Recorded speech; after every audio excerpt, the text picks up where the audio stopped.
I'm Rick Hart. This is your APTN News Brief for Wednesday, April 24th. We begin in Whitehorse, once home to two church-run dormitories during the 1960s and 70s, built to house young, out-of-town Indigenous students.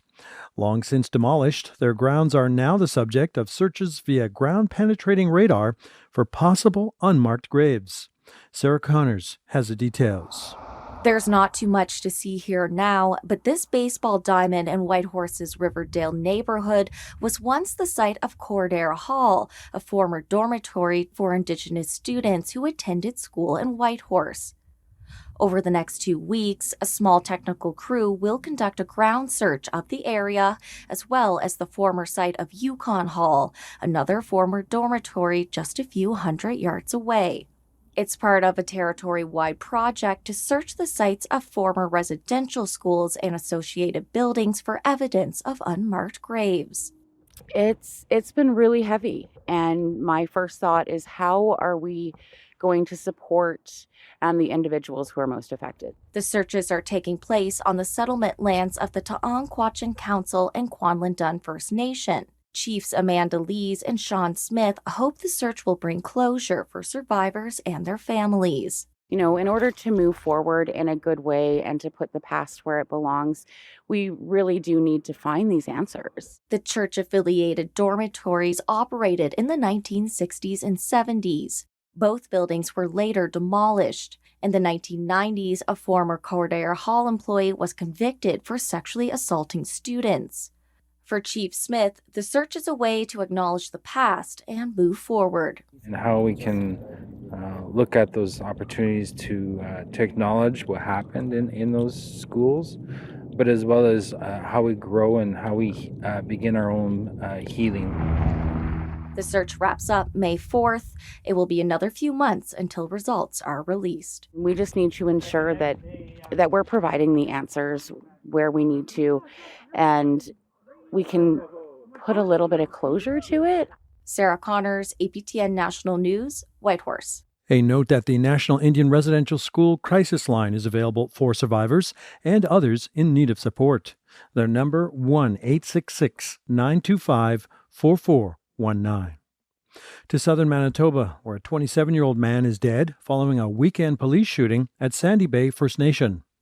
RCMP say on Saturday, the Manitoba First Nations Police Service called them for help with a weapons complaint at a home in the community. They were told the suspect was threatening a female. The suspect fled the scene before officers arrived. Both police services then tracked the man to an open area where he was said to be armed with multiple weapons. RCMP say a use of force encounter ensued. One of their officers then shot the suspect. In a press release, RCMP say they performed life-saving measures on the as-yet unnamed man before he died. The Independent Investigation Unit of Manitoba is investigating. To Saskatoon. Everyone in this country deserves to have equitable, safe, and culturally appropriate health care. That's Prime Minister Justin Trudeau, who yesterday picked up from where he left off with last week's federal budget. The PM's campaign-like tour stopped at the Wanuskewin Cultural Centre, where he announced $390 million towards a virtual health hub at the Saskatchewan Indian Institute of Technologies. The institute will use part of that money to improve ultrasound services to remote communities, care administered by way of remotely operated robotic arms the institute will train people how to use. Residents of the Cold Lake First Nations in Alberta are now allowed back as of yesterday, after an evacuation order Monday forced 10 families from their homes. Air and ground crews were able to extinguish the fire by Tuesday. Meanwhile, a northern Alberta evacuation alert has been canceled in the hamlet of Cypre Creek Estates following the containment of a 67-hectare wildfire, a fire just 24 kilometers southeast of Fort McMurray, a city hit hard by a massive wildfire back in 2016. And there are 66 wildfires currently active across the province. And finally, with ice breakup season quickly approaching in the Northwest Territories, some residents find themselves still coping with the after effects of floods dating back to 2022. Charlotte Moore-Jacobs reports. This spring marks the 2-year anniversary of the historic flooding of the Hay River in the Northwest Territories. And for residents, the road to recovery is ongoing. The house is shifting. So these big beams here are moving every once in a while when it warms up. Karen Flecker didn't have house insurance on Vale Island in the town of Hay River. Instead, she solely relied on territorial disaster relief contractors. But many people APTN spoke with here said the contract company did insufficient work before ultimately going bankrupt. Very poorly done. You could tell it was rushed. It was time limited. I couldn't be on them all the time to go check to see whether or not they were doing the scope of work that they're supposed to. The circumstances aren't uncommon. Some houses were deemed ineligible for insurance because they reside on a floodplain. Flecker rents a house to her daughter Ashley Flecker in nearby West Point First Nation.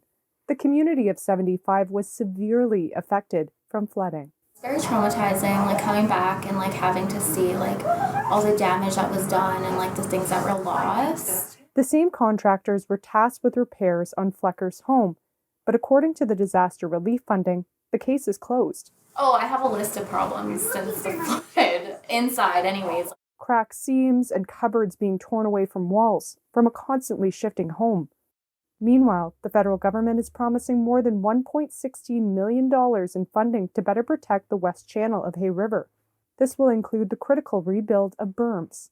Across the river on Katloditche First Nation, Agnes Fabian was working in British Columbia during the flood, so the band helped her gut the house, but it remains uninhabitable now.